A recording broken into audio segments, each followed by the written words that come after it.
오늘 하나님께서 우리에게 주시는 말씀은 구약 성경 호세아 10장 1절에서 3절까지의 말씀입니다. 구약 1264쪽입니다.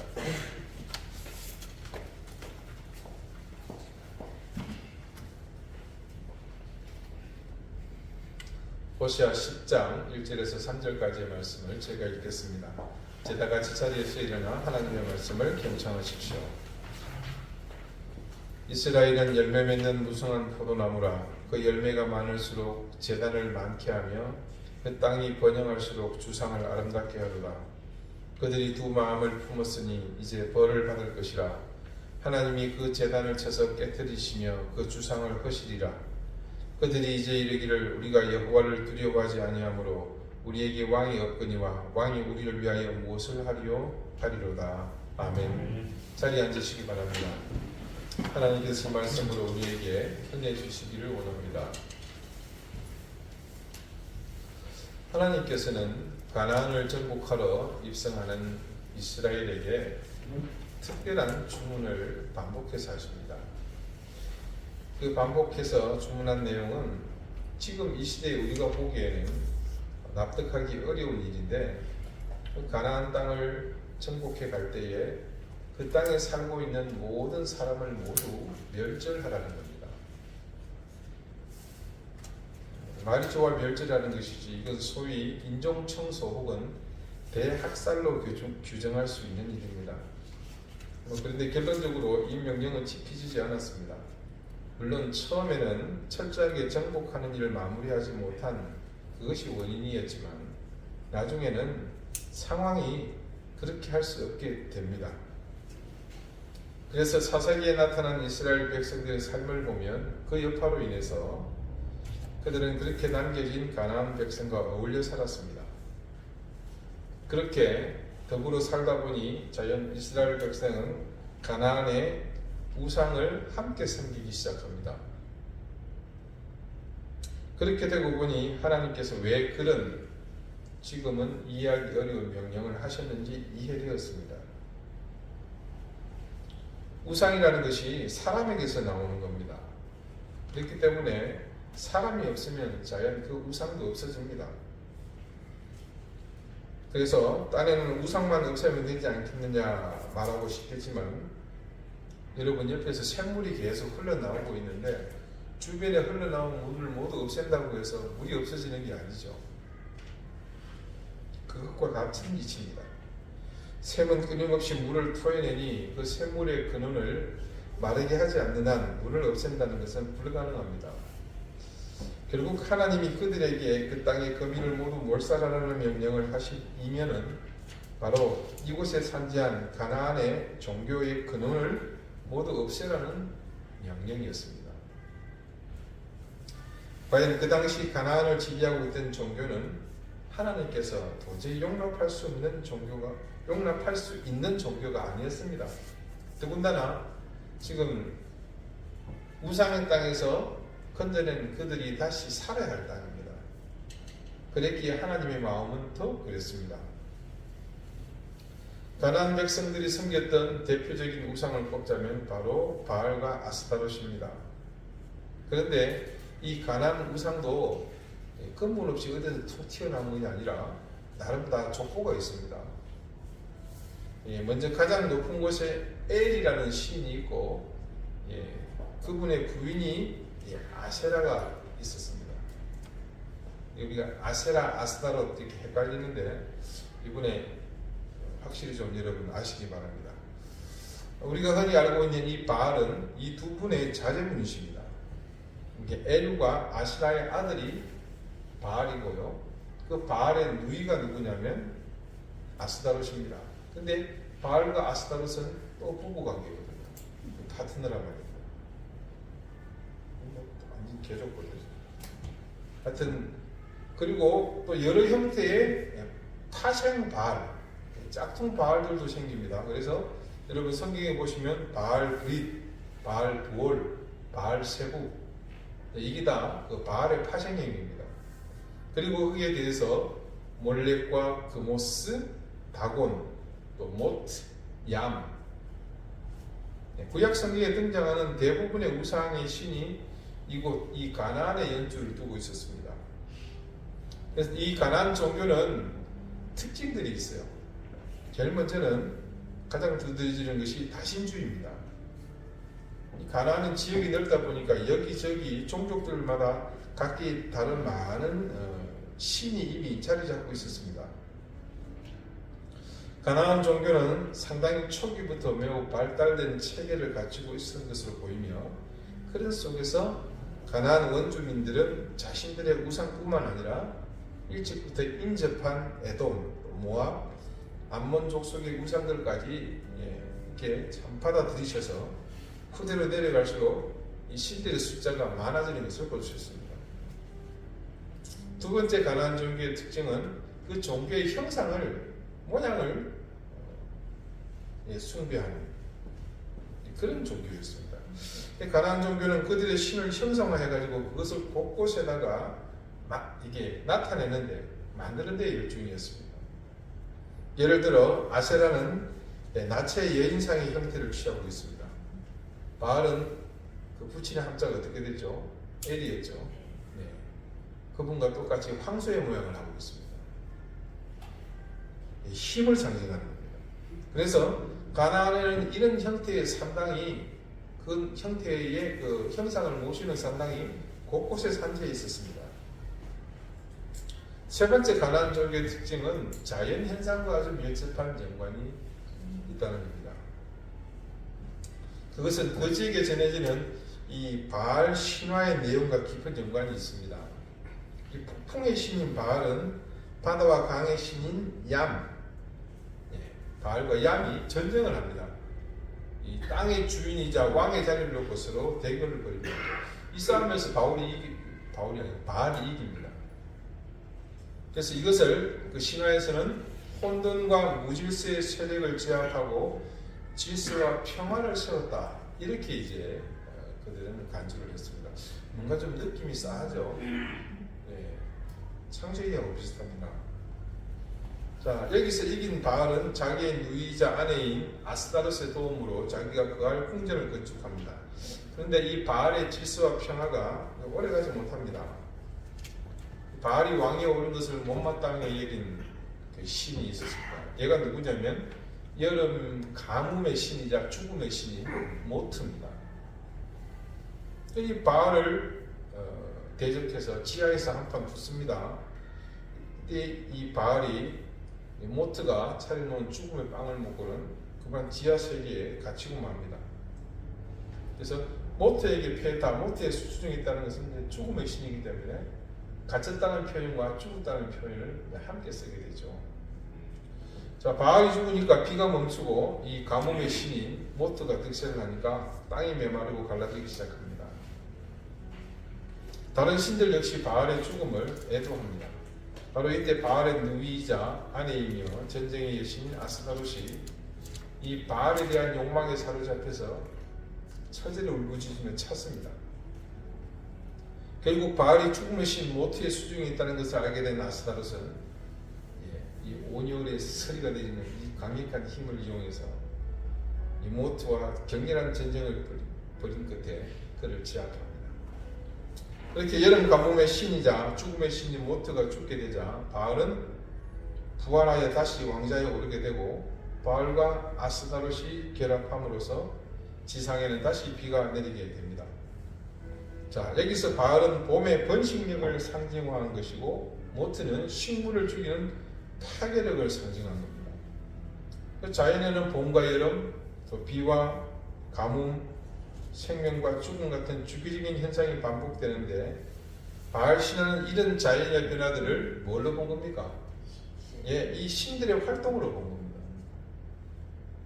가나안 종교는 자연의 요소, 또 그 요소의 배후에 있는 어떤 세력을 구별하지 않는 것으로서 결국 단순히 자연 현상의 변화와 신들의 활동을 동일시하는 그런 특징을 갖고 있었습니다. 그리고 끝으로 가나안 종교의 특징은 참 두드러진 건데요.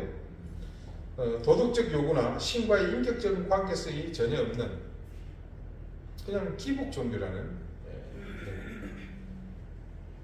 가나안 사람들은 위에서처럼 자연현상의 변화를 그것에 영향을 주는 신들의 활동으로 믿었다고 했죠.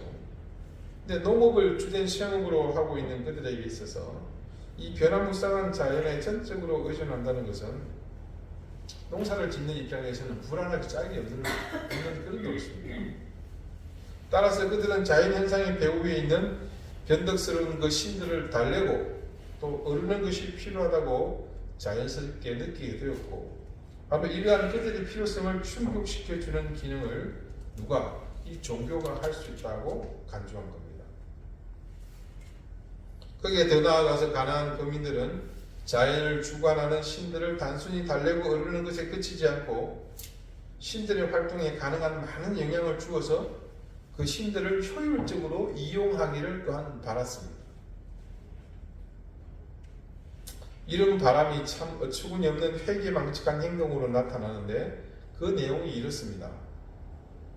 토양의 풍요로운 결실이 바알과 아스다롯이라고 하는 부부신의 성적 결합에서 비롯된다고 믿었던 그들은 그 신들의 성적 활동을 자극하기 위한 목적으로 소위 신전에서 신성한 매음을 자행하게 된 거죠. 호세아서의 서두에서 말씀드린 바알 종교의 핵심이 되는 부분이 바로 이것입니다. 신도들과 제사장 혹은 신전의 창기 사이에서 행해지는 이 종교적 제의에서 남자는 바알의 역할을 하고 여자는 아스타르트의 역할을 하여 신들의 행동을 모방함으로써 풍요로운 결실을 보장받고자 한 겁니다. 자, 호시아의 아내인 고멜이 바로 여기서 근무하던 여성이었습니다. 결국 가나안 종교에 등장하는 신들은 자기 기분에 따라 인간에게 유익을 주고 또 해를 가하는 변덕스러운 존재고, 그 신들을 숭배하는 인간들은 단지 그들의 필요에 의해 신을 섬길 뿐이며 할 수만 있다면 신마저 통제해서 이용하고 싶어 했습니다. 당연히 가나안 종교에는 신과의 인격적인 관계나 거룩한 도덕적 요구라는 것은 애초에 존재할 수가 없었던 거죠. 뭐만 있는 겁니까? 그냥 서로의 이해관계만 존재할 뿐입니다. 이스라엘 백성이 가나안의 이런 종교적 풍토에 오직 한 분이신 여호와 하나님을 섬기는 유일신 신앙을 들고 들어왔으니까 미처 제거하지 못한 그들의 신앙과 이건 도저히 양립할 수가 없는 겁니다. 그런데 이스라엘 백성이 하나님을 섬기는 신앙심이 절대적이었다면 그나마 이거는 문제가 되지 않겠죠. 그러나 하나님은 이들의 성정은 이미 충분히 알고 계셨잖아요. 그렇지 않다라는 것. 그래서 그들과 마주해서 승산이 없다는 것을 아시고는 아예 그 싹을 모두 제거하라셨던 겁니다. 이스라엘 백성이 가나안 땅에 들어오게 되었다는 것은 그들의 삶의 환경이 근본적으로 바뀌었다고 봐야 합니다. 자, 이전까지 이스라엘은 어떻게 살았습니까? 그 훨씬 전에 조상들은 유목민이었죠. 자, 그리고 그 이후에는 어떻게 됩니까? 애굽에서 400년을 정착해 노예로 살았죠. 그리고 나와서 지난 40년, 한 두 세대 정도는 어떻게 살았습니까? 광야에서 반유목 생활을 했죠. 떠돌이 유랑자 생활을 했습니다. 자, 그랬던 그들이 비옥한 지대에 정착한 농민의 위치로 유목민에서 바뀌게 됩니다.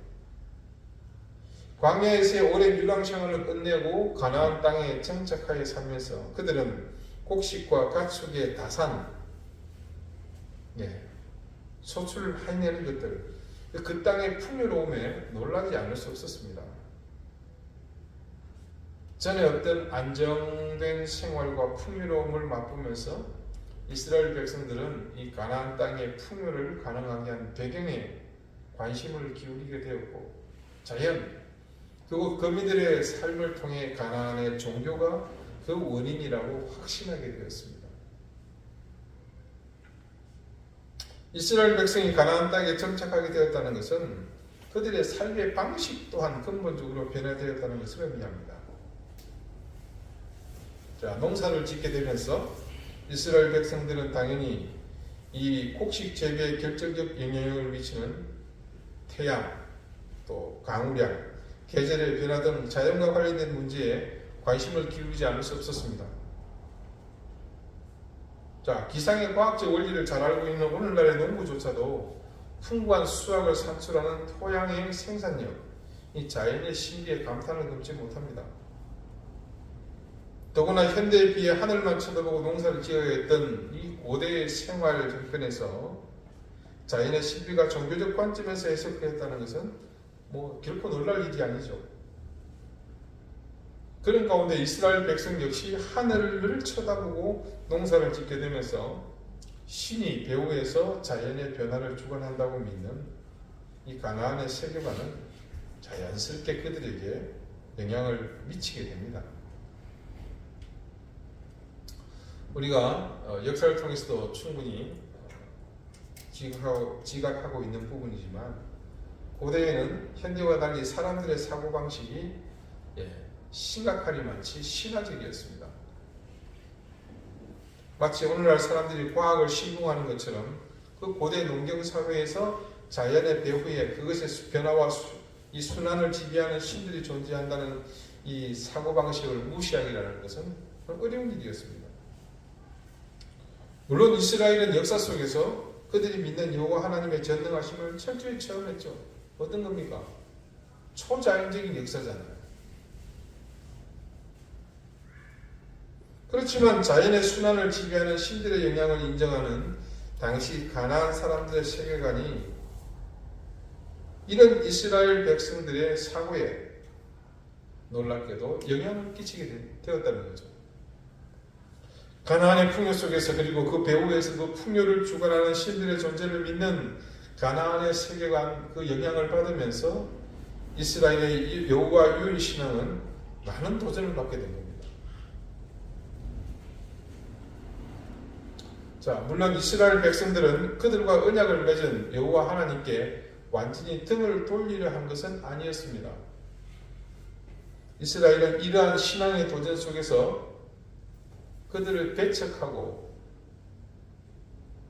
그것을 거부하는 것이 아니라 무엇을 했냐면 하나의 절충점을 찾으려고 시도했습니다.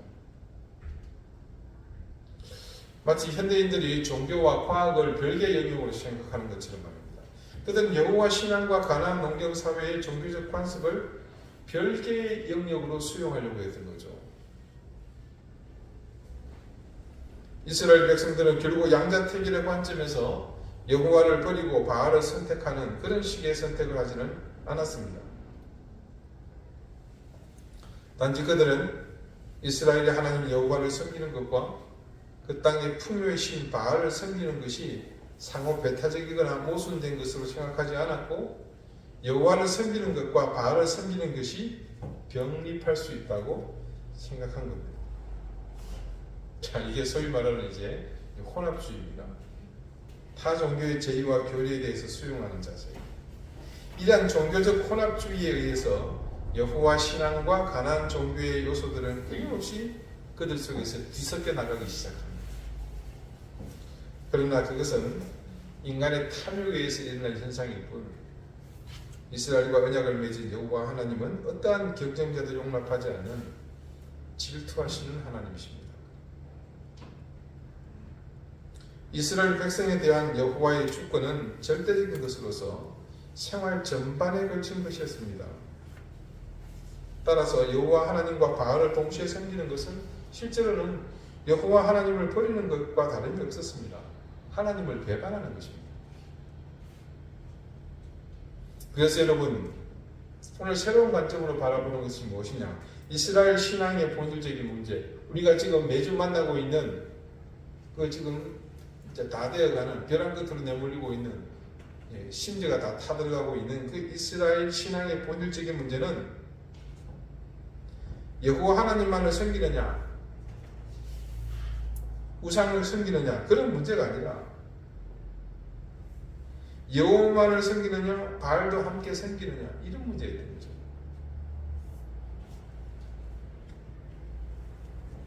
여호와 하나님과 바알 사이에 어느 하나를 분명히 택하지 못하는 종교 혼합주의는 여러 차례 하나님으로부터 지적을 받게 됩니다. 자, 그 필두가 여호수아입니다. 가나안에 정착해서 한 세대를 살고 이제 마지막 과업을 완성한 여호수아가 죽을 때 이렇게 유언하잖아요. 너희 섬길 자를 택하라. 오직 나와 내 집은 여호와를 섬기겠노라. 자, 이후에 또 비슷한 그런 말이 등장을 하죠. 너희가 어느 때까지 두 사이에서 머뭇머뭇하려느냐. 여호와가 만일 하나님이면 그를 쫓고 바알이 만일 하나님이면 그를 쫓을지니라. 이게 뭡니까? 갈멜산에서 바알의 선지자 450명과 아세라 선지자 400명 또 850명의 가나안 종교 대표 선수와 엘리야가 일전을 벌이지 않습니까? 각각 제단을 쌓고 나무를 쌓고 그 위에 물을 들이붓습니다. 그리고 불을 내리달라 각자의 신에게 비는 거죠. 먼저 가나안 대표 아무리 기도해도 응답이 없습니다. 그러자 자일까지 하면서 지랄 발광하지만 아무런 일도 일어나지 않습니다. 근데 엘리야는 어떻습니까? 기도하자마자 하늘에서 불이 내려와 제단을 전부 다 태울 뿐만 아니라 그곳에 있었던 가나안 종교 대표 선수 850명도 함께 불이 삭혀버리지 않습니다.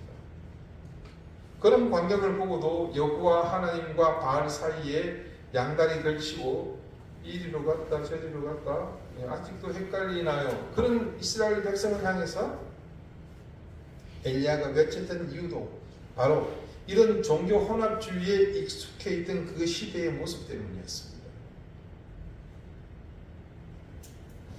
그때 이스라엘이 가나안에 살던 시대나 우리가 사는 지금이나 우상이 만들어지게 되는 배경, 또 누군가 우상을 섬기는 동기에는 크게 변함이 없는 것 같습니다. 자연에 대한 두려움과 미지의 영적 존재들이 자신의 삶에 개입하고 있다고 보는 그런 사고방식은 삶의 안정과 복을 추구하는 인간의 동기와 맞물리기 때문에 언제든 인간으로 하여금 각양각색의 우상을 만들어 섬기게 하는 그런 결과를 낳습니다. 그러나 이처럼 강력하고 구체적인 동기들에도 불구하고 인간이 우상을 만들어 섬기는 근본 원인은 따로 있죠.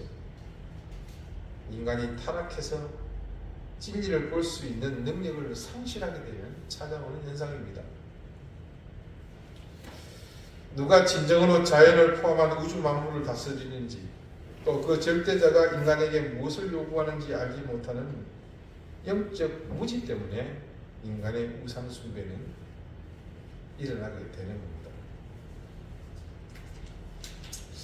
서양 문명을 읽는 코드 신이라는 책이 있습니다. 이 책의 제자인 철학자 김용규 씨는 신이 인간의 삶에 미치는 영향을 이렇게 설명합니다. 어느 문명에서든 신은 종교 안에만 머물러 있지 않습니다. 신은 언제나 종교 밖으로 나가 종교 아닌 것들 속으로 스며들어가죠. 세속적인 것, 일상적인 것, 문화적인 것으로 과감히 침투해 들어갑니다.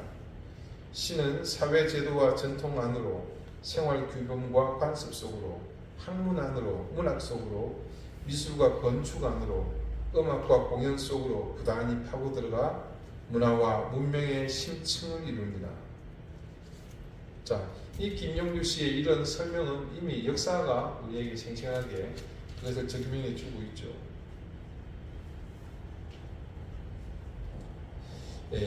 만몬이라는 이 사전적 의미는 부와 재물 또 소유라는 뜻입니다. 하나님과 대적하는 우상 가운데 하나를 이루는 말로서 이 만몬이 자주 등장을 하게 되죠. 근데 성경에서 대표적인 만몬의 형태를 꼽는다면 이는 단연 바알일 것입니다. 우리 안에 깊숙이 숨겨져 있는 어쩌면 내가 인지도 하지 못하는 돈과 재물의 신 만몬, 그 정체는 인간이 원하는 그의 모든 것을 투영하고 있는 실체라고 봐도 무방합니다. 이처럼 인간이 원하는 그의 모든 것이 투영된 신 바알은 권력과 재물과 풍요를 모두 갖춘 최고의 매혹 덩어리 그 자체입니다. 그리고 이런 매혹이 앞서 본 것처럼 하나님 백성인 이스라엘의 내면까지 삼켜버린 것은 어쩌면 당연한 일일 것입니다.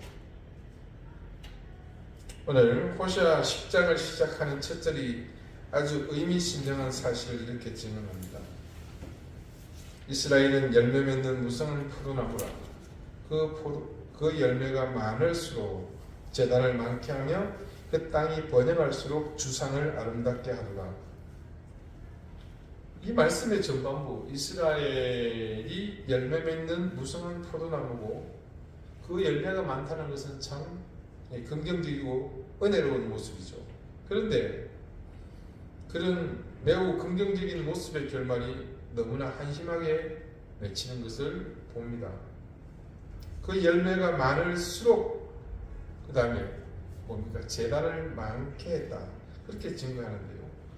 그것이 하나님을 향한 감사의 제사를 드리는 제단이 아니라 어이없게도 뭐였습니까? 이방의 주상을 세우는 일에 몰두했다. 그렇게 증언합니다. 이게 어떤 형편인지 이제 앞서 정확하게 설명했던 내용 속에서 충분히 이해가 되시죠. 포도를 많이 맺어서 얻은 그 수확으로 뭘 했다는 겁니까? 나무를 깎고 돌을 깎아가지고 뭘 여기저기 세웠다는 얘기입니다.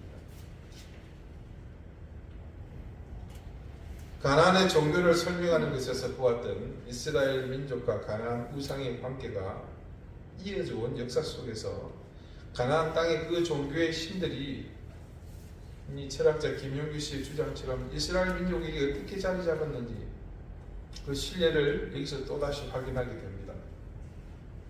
성경 말씀이 증언하는 가나안 속의 이스라엘이 다다른 끝의 모습에서 우리가 절대 놓치지 말아야 할 것이 있습니다. 그것은 우리 속에 그들과 같은 마음, 그렇게 깊이 자리 잡고 있는 기복주의 신앙입니다. 이 신앙의 특징이 어디서 온 겁니까? 가나안 종교에서 온 겁니다. 살펴본 바대로 가나안 우상들은 인간에게 어떤 도덕적 요구도 하지 않으며 인간들 역시 이 농사의 풍요를 원하는 현실적 동기에 의해서 그 신들을 섬길 뿐이었습니다.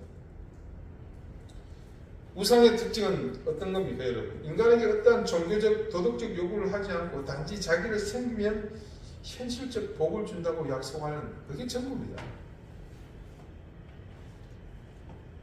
하지만 여호와 하나님은 인간에게 먼저 하나님에 대한 순종과 의를 향하는 삶을 요구하시지 않습니까? 그건 예수님께도 마찬가지였습니다. 나를 따라오려거든 먼저 뭘 하라고 그러셨습니까? 자기를 부인하고 자기 십자가를 지고 따라오라고 그러잖아요. 너희와 내가 어떤 이해관계에 맞물려서 이거 해라 내가 이거 줄 테니 이게 아니었죠. 물론 하나님께서도 복을 주시며 실제로 인간 생활 전반에 걸쳐 복을 주관하는 분은 맞습니다. 그렇지만 그분이 주시는 복의 특징은 순종과 믿음의 인격적 관계성 속에서 누릴 수 있는 겁니다. 그러므로 하나님과 인격적인 관계를 맺고 순종하며 의를 향하는 삶을 살기 이전에 복을 구하는 것은 뭡니까? 그냥 가나안 종교의 특징대로 단순히 우상 숭배자들의 행태를 그대로 본받는 것에 불과합니다. 가나안 국민들은 신화적 세계관을 가지고 있었습니다. 그래서 바알과 아스타롯이 자연을 다스린다고 그렇게 믿었습니다. 또한 자신들의 운명을 결정짓는다 그렇게 늘 믿고 살았습니다. 자, 이 세계관은 자연 만물은 물론 온 땅과 우주를 다스리고 지배하시는 여호와 하나님을 믿는 이스라엘의 신앙과는 정반대의 모습입니다. 그래서 이스라엘 백성은 여호와 하나님을 믿는 그들의 신앙으로 흔들림 없이 가나안의 세계관도 역시 정복할 줄 알았는데 웬걸요? 가나안의 세계관을 정복한 것이 아니라 오히려 영향을 받아서 그 신화적 사고에 따라서 함께 옆에서 우상을 섬기고 말았습니다.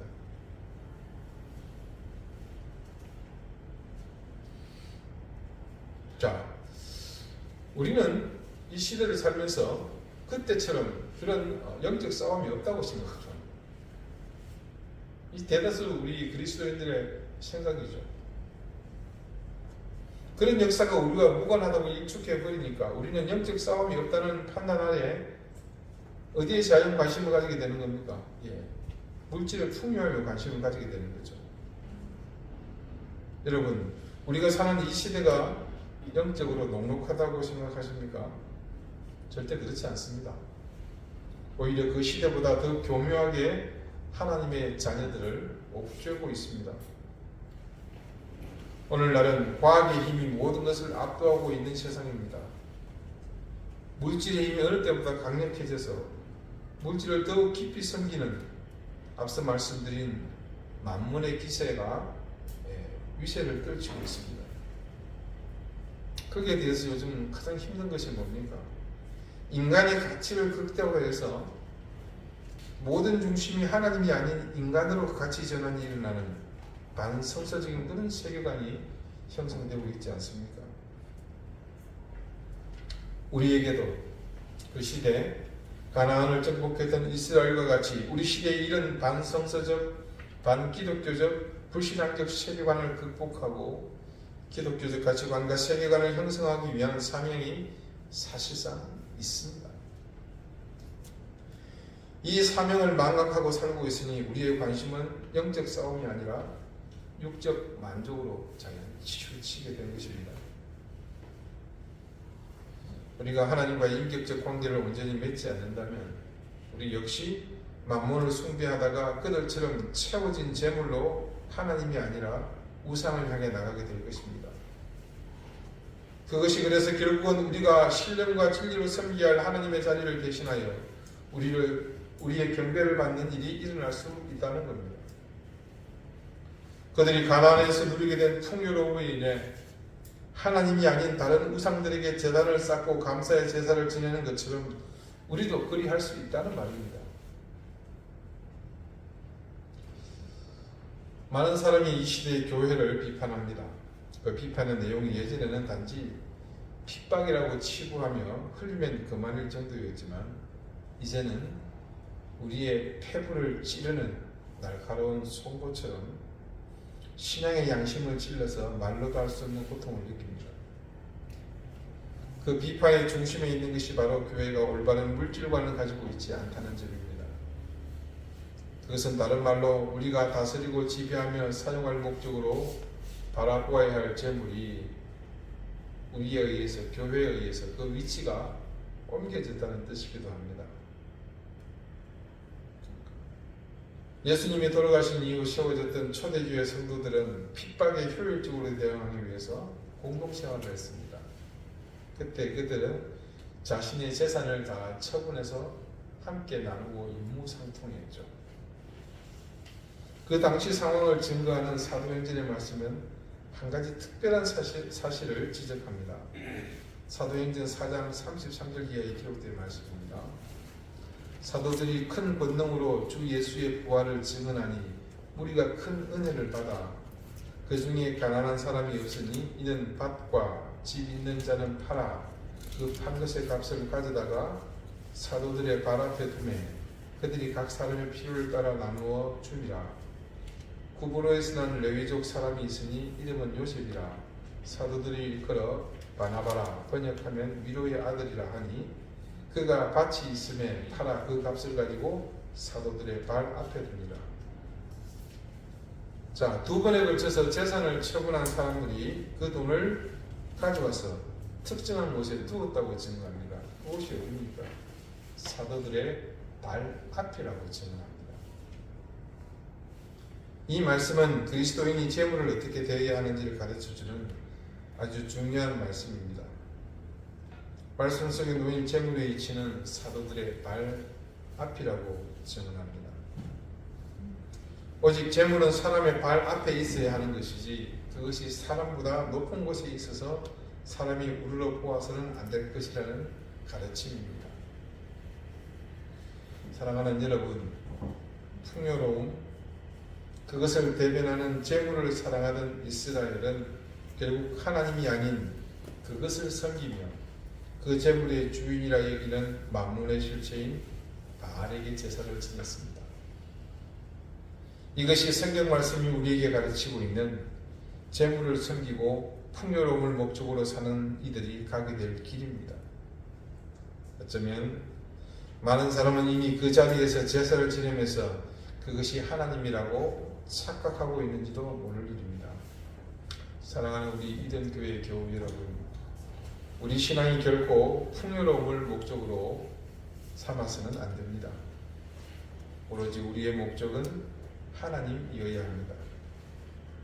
우리가 마음과 뜻과 힘과 목숨을 다해 하나님을 사랑하기를 힘쓰는 삶을 산다면 자연스레 하나님은 우리에게 풍요로움을 주실 겁니다. 그것이 인류의 역사를 통해서 일관되게 드러난 하나님을 사랑하는 사람들의 삶이었습니다. 하나님이 아닌 그 땅의 풍요로움을 숨기던 이스라엘이 종국에는 하나님의 심판 앞에서 자신의 모든 것을 뺏긴 것을 기억하며 오늘 이 말씀의 교훈을 통해 진정한 풍요로움을 주시는 하나님을 향해 우리 함께 정직한 신앙과 바른 믿음을 다짐할 수 있게 되기를 바랍니다. 기도드리시겠습니다. 재물이 있어야 할 위치는 사도들의 가르침처럼 사람의 발 앞이었습니다. 그것이 자기 자리를 이탈하면서 하나님을 대신하는 위치로 옮겨진 것은 순전히 인간의 욕심 때문이었습니다. 만몬을 섬기는 줄도 모르는 채 만몬의 노예가 되어가는 인생이 되지 않게 해주십시오. 하나님과 가나안의 풍요로움을 함께 섬겼던 이스라엘의 선택은 하나님이 아닌 주상의 제단을 쌓는 것이었습니다.